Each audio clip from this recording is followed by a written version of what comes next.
আসসালামু আলাইকুম, সবাই কেমন আছেন? চিংকি রাস্তানা স্টেশনের দক্ষিণ পাশে যেখানে বেদেপল্লী আছে ওইখানে রেল লাইনের পূর্ব পাশে নদীতে বালু কাটে।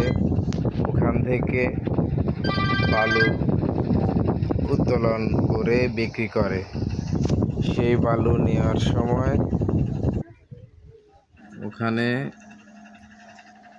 ট্রেন দুই দিক থেকে আসার কারণে গাড়িটা আটকে যায়। তারপরে দেখেন অ্যাক্সিডেন্ট হয়। অ্যাক্সিডেন্টের কারণে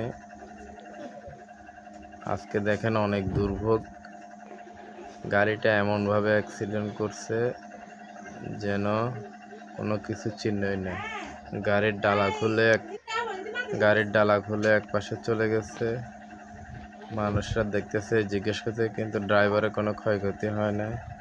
ড্রাইভার সামনের গ্লাস ভেঙে বাইর হয়ে গেছে।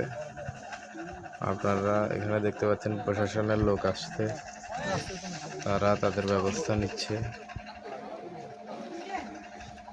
প্রয়োজন অনুযায়ী। সামনে যে জায়গাটা দেখতে পাচ্ছেন আপনারা, এই জায়গাটা দিয়ে পার হওয়ার সময় গাড়িটা অ্যাক্সিডেন্ট করে। দেখেন এখানে কোনো সমতল নাই, এখানে গাড়ি তো বেঁধে যাওয়ার কথা, লোড গাড়ি যেহেতু, এখানে এই জন্যই লোড গাড়িটা আটকে গেছে।